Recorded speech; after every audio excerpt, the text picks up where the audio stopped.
各位听众好，欢迎大家来到灿烂时光寓言沙龙，我是苏迪诺。今天要带来一名公文学家的印尼有声书，让我们开始吧。Halo pendengar, selamat datang di Brilliant Time Podcast. Saya Sutino, hari ini saya akan membacakan kalian artikel dari Penghargaan Literasi Pekerja Imigran. Selamat mendengarkan. 人力储备中心里的人们 Pratiwi Wulansari. Orang-orang penampungan Pratiwi Wulansari. Jika suatu hari kau dapati sebuah bangunan berdiri megah, berpagar tinggi sekali, dan nyaris tiap hari terkunci, itulah penampungan. Kau bisa menegaskan hal itu dengan melihat banyaknya kantung sampah yang dimuntahkan pintu gerbang setiap paginya. Wajah-wajah kuyu, perempuan usia tengah 20-an hingga 40-an yang mengulurkan kantong-kantong itu kepada tukang sampah. Berganti-ganti tiap pagi, seperti absensi tak resmi. Sebagaimana kutanamkan di benakmu bayangan penampungan. Begitulah gambaran tempat Jumilah sekarang. Sebenarnya ada nama yang lebih formal dan manusiawi untuk menyebut tempat macam itu. Sesuai Kamus Besar Bahasa Indonesia, Balai Latihan Keterampilan. Sayang, dalam praktiknya tempat itu tak jauh berbeda sebagai tempat untuk menampung calon tenaga kerja wanita belaka. Bunyi cenggeret yang didengar Jumilah malam ini membuatnya tak bisa tidur. Meskipun pintu teralis lapisan 2 yang menghalangi menatap dunia luar selama nyaris 3 bulan di penampungan, juga sering membuatnya tidak lelap dalam tidur. Padahal, bukan hanya Jumilah yang terbelenggu sementara waktu di tempat itu. Ada puluhan perempuan lain yang kini sedang membenar-benarkan tidurnya di atas selembar matras tipis, ranjang-ranjang susun yang dijajar berdempatan dalam satu ruang. Kalau lewat PT-ku, prosesmu bakal cepat. Aku jamin kamu akan betah tinggal di sana. Kamu juga boleh dapat uang pesangon. Masih diingatnya mulut Bu Las yang berbusa-busa saat datang ke rumahnya. Mencekokinya dengan bujuk rayu selama lebih dari 2 jam. Ah, perempuan pemburu calon TKW itu. Entah di mana dia sekarang. Janjinya untuk selalu siap dihubungi jika Jumilah ada keluhan sudah menjelma bisikan hantu. Akhirnya Jumilah tertidur. Barangkali itu tidur yang paling melegakan baginya selama tinggal di penampungan. Dalam tidur ia bermimpi bertemu dengan Bu Las, dan Jumilah mengumpatnya habis-habisan. Besok giliranku PKL, ke rumah Pak Markam. Mimpi apa aku semalam, Jum? Mbak Siti merebahkan tubuh di kasur matras milik Jumilah. Kalau memang sudah diputuskan begitu, lantas mau gimana, Mbak? Keduanya berdiam. Praktik kerja lapangan atau PKL adalah hal yang wajib dilakukan calon TKW pemula. Berlatih membabu di rumah orang, dengan gaji seadanya. Bagi Jumilah dan teman-temannya, PKL adalah latihan adu nasib sekaligus ketahanan diri. Sebab yang memperkerjakan mereka tak lain orang bagian kantor di PT PJTKI. Maka cerita-cerita tentang di mana tempat PKL paling ringan sampai tempat PKL paling kutukan telah menjadi makanan sehari-hari. Jumilah dan Mbak Siti tahu, tidak bahkan seluruh penghuni penampungan ini sudah tahu. Menjalani PKL di rumah Pak Markan sama halnya dengan menjalani satu hukuman berat dan panjang. Entah siapa yang mula-mula menyimpulkan, tapi kemudian mereka menyepakati hal itu setelah sama-sama merasakan kutukan PKL di tempat Pak Markan. Pak Markan pemilik PJTKI yang saat ini menampung sekira seratusan perempuan yang menunggu diberangkatkan itu adalah gambaran sempurna sang penyelamat bagi sebagian dari mereka. Lelaki berleher angsa dengan pandangan mata teduh dan senyum paling tak berdosa. Anehnya, cerita tentang keangkeran PKL di rumah Pak Markan juga sejalan dengan kisah dirinya sebagai satu-satunya dewa penolong di tempat itu. Selama 3 bulan berdiam di sana, belum sekalipun Jumilah melihat penampakan lelaki itu. Cerita-cerita yang banyak didengar olehnya seolah menyempurnakan sosok setengah dewa itu di benaknya. Dan curhatan Mbak Siti barusan membuatnya semakin penasaran dengan Pak Markan. Sekali waktu temannya yang baru saja kembali ke penampungan karena di-terminate bercerita. Dia hendak izin pulang ke rumahnya. Bu Suk, perempuan yang mengurusi bagian administrasi di kantor. Memintanya untuk memberi uang jaminan sebesar 10 juta rupiah. Dan ia sudah bersepakat dengan hal itu. Tapi setelah uang itu masuk rekening busuk, perempuan itu meminta tambahan jaminan sebesar 5 juta rupiah. Aku sudah hendak punya uang lagi, Jum. Untungnya tadi pagi aku sudah bilang Pak Markan. Kamu telepon dia? Enggak, aku SMS. Terus dia tanya apa? Siapa yang minta tambahan uang 5 juta? Aku jawab, busuk. Dia balas apa lagi? Belum balas lagi sampai sekarang. Dari perempuan 25 tahun itu menghela napas panjang.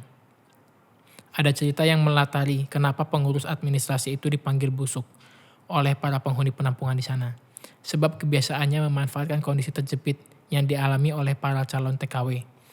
Seperti kasus Endari, kawan Jumilah. Misalnya, padahal nama perempuan itu sendiri teramat bagus dan wanginya, Kusuma. Bukan salah Endari sebenarnya ketika dia akhirnya dikembalikan majikannya ke agensi. Semua hanya perkara sepele, karena garis wajah Endari yang terlalu tegas. Otot-otot bibirnya cenderung menarik ke bawah.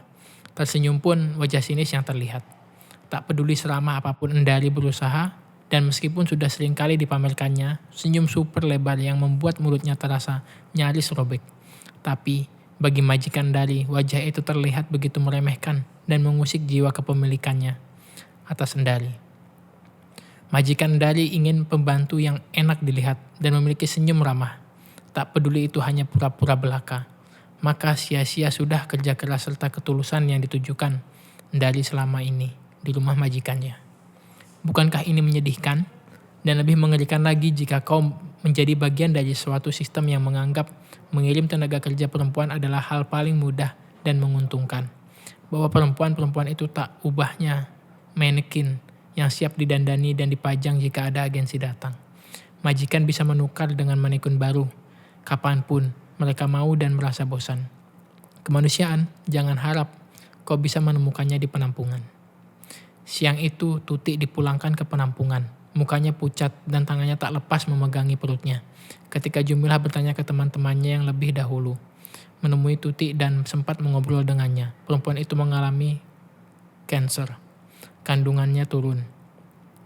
Kasak kusuk yang sempat reda sebelumnya tentang beratnya melakukan PKL di rumah Pak Markan kembali ramai dibicarakan. Ngeri kembali membayangkan di wajah Mbak Siti. Terlebih setelah mereka tahu apa yang membuat Tuti mengalami kanker. Tiap jam 3 pagi aku bangun menjerang air 2 panci besar, terus menggotongnya ke lantai 2, di kamar mandi Pak Markan dan istrinya. Bu Markan yang cantiknya seperti Rara Sembradra itu benar-benar bertolak belakang dengan sikapnya terhadap para pembantunya. Kami, makanan yang sudah dimasak tidak boleh disentuh. Selama hampir sebulan di sana, aku dan Mbok Pat makan pakai uang kami sendiri. Pernah satu kali aku kedapatan memakan pinggiran roti tawar yang tak terpakai sisa buatan sandwich untuknya. Dia memakiku habis-habisan. Tuti diam sejenak. Muka pucatnya semakin menambah-nambah. Nuansa sedih dan mencekam di kamar itu. Jumilah dan teman-teman lainnya duduk melingkar di sekitar Tuti. Mbak Siti yang duduk bersandar di sudut kamar sesekali melirik ke arah kami dengan wajah bias. Dari kemarin perutku rasanya sudah melilit gak enak. Makin lama makin sakit dan rasanya sudah gak bisa kutahan lagi. Setelah Bu Markan tahu kandunganku turun, dia segera nyuruh aku buat balik ke sini lagi. Uang gaji yang hampir sebulan di sana dia berikan tadi pagi setelah aku pamit kepadanya. Berapa kamu dapat tuh? 150.000. Astagfirullah, cuma segitu?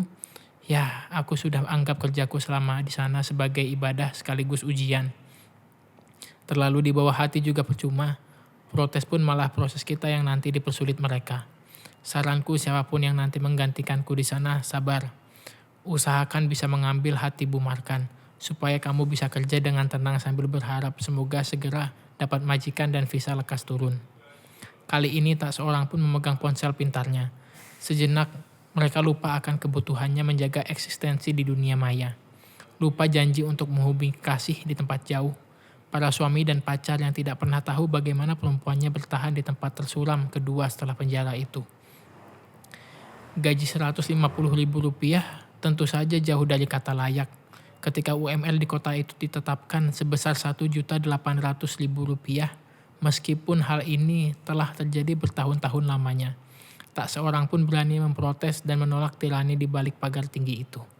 Tiba-tiba terdengar suara senggukan. Semua menoleh mencari sumber suara. Mbak Siti, salah seorang dari mereka menghampiri perempuan itu, berusaha menenangkan sambil memeluknya. Wes mbak, sabar.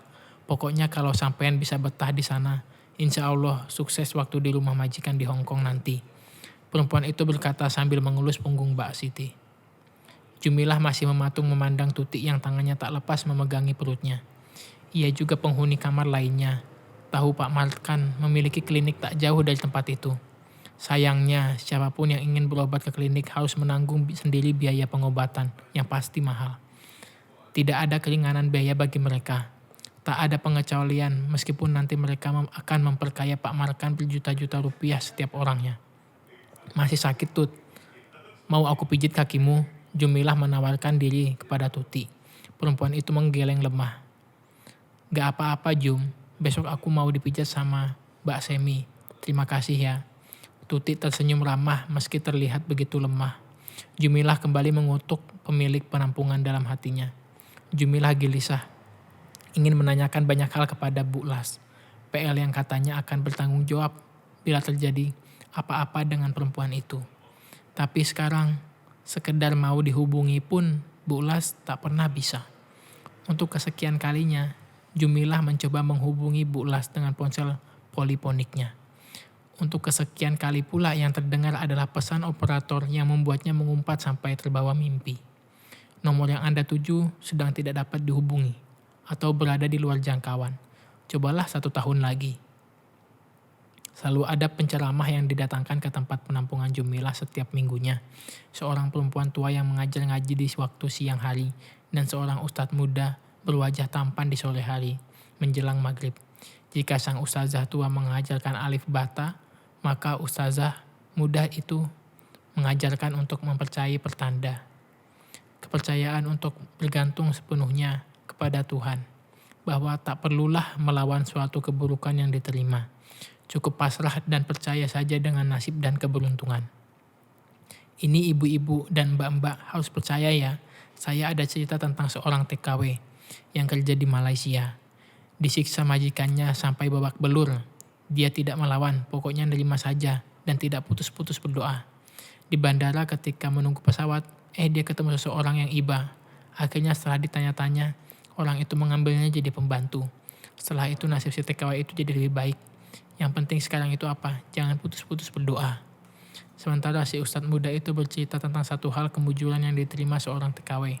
Di saat yang sama berita tentang kemenangan Elwiana atas kasus penganiayaan yang menimpanya ramai diberitakan.